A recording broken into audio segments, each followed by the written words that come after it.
अस्सलामुअलैकुम, welcome back to my channel. आज मैं हाजिर हुई हूँ आपके लिए एक नया लेक्चर लेके, चैप्टर नंबर 5 स्टिक्योमेट्री का। आज का लेक्चर नंबर 7। आज हम देखेंगे ionic compound and spectator ion के बारे में कि आयनिक कंपाउंड यानी यहाँ पे आयनिक इक्वेशन है, ठीक है। यानी कि आयनिक इक्वेशन क्या होती है और उसके अंदर स्पेक्टेटर जो है वो आयन क्या होते हैं, ठीक है। आयनिक इक्वेशन एक ऐसी इक्वेशन होती है, एक ऐसी सिंपल इक्वेशन होती है जो कि हमें जस्ट किस चीज़ के बारे में बताती है कि असल में रिएक्शन के दौरान कौन से दो आयन्स आपस में मिल रहे हैं और कौन से क्या बन रहे हैं, प्रोडक्ट बन रहे हैं। सबसे पहले आयनिक इक्वेशन की डेफिनेशन देख लेते हैं। यानी कि आयनिक इक्वेशन क्या होती है?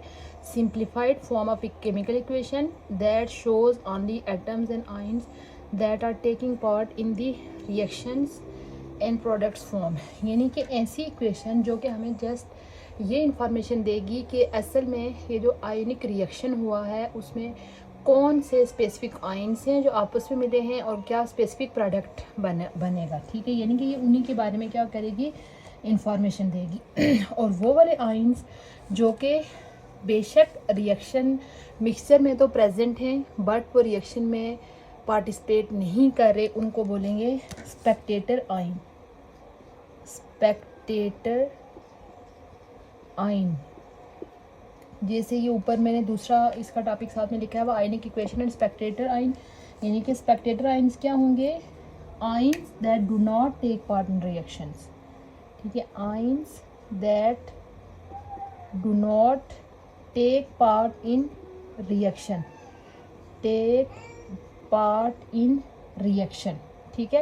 यानी कि ये रिएक्शन में हिस्सा नहीं ले रहे होते, इसी वजह से इसको हम केमिकल इक्वेशन के अंदर नहीं लिख रहे होते।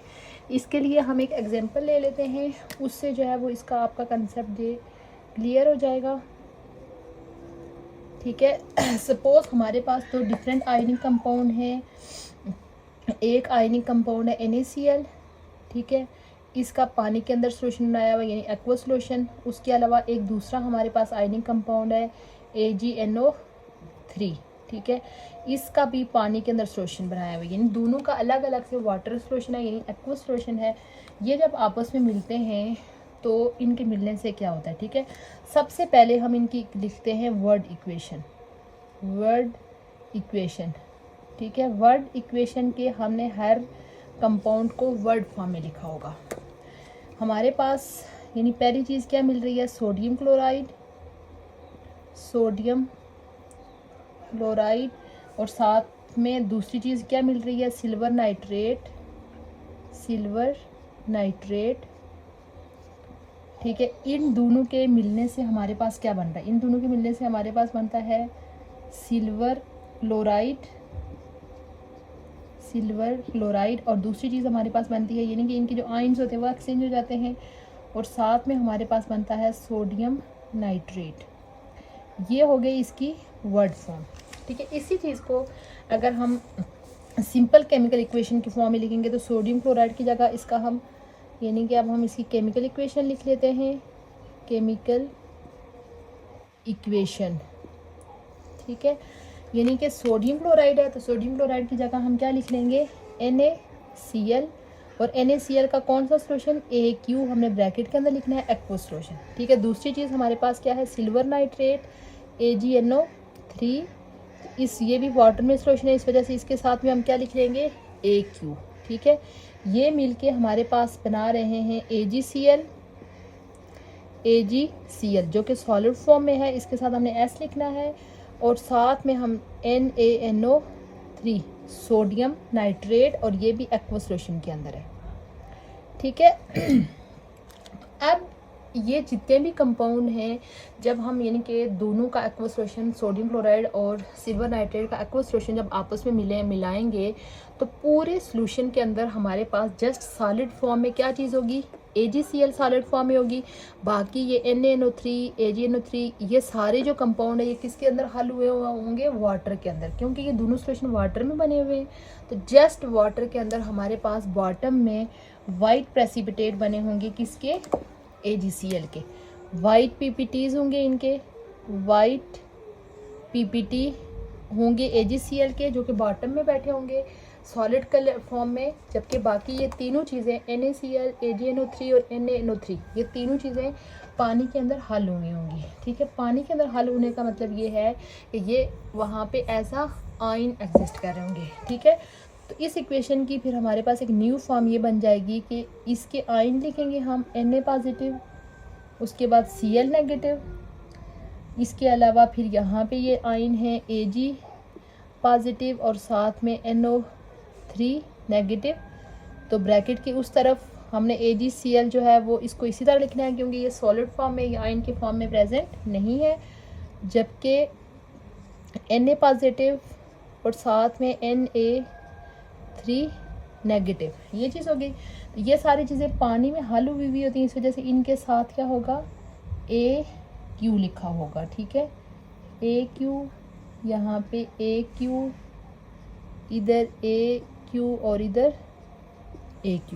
ठीक है, अब फिर हम ये करेंगे कि अगर आप इस इक्वेशन को गौर से देखें तो कुछ आयन जो है वो हमारे दोनों साइड कॉमन है, यानी इधर भी हैं और उधर भी हैं। जैसे Na पॉजिटिव यहाँ भी है वहाँ भी है, उसके बाद NaNO3 यहाँ भी है वहाँ भी है। ठीक है, तो इन आयन को हम जब इक्वेशन में नहीं लिखेंगे, ठीक है, क्योंकि ये रिएक्शन में पार्टिसिपेट नहीं करे। असल में रिएक्शन में क्या चीज़ पार्टिसिपेट कर रही है, ये वाले दोनों आयन Ag+1 और Cl ये रिएक्शन में पार्टिसिपेट कर रहे हैं। तो इनके पार्टिसिपेट करने की वजह से नेक्स्ट हमारे पास AgCl बन रहा है। तो इस रिएक्शन को हम कैसे लिखेंगे, जस्ट Ag+1 और साथ में दूसरी चीज़ क्या है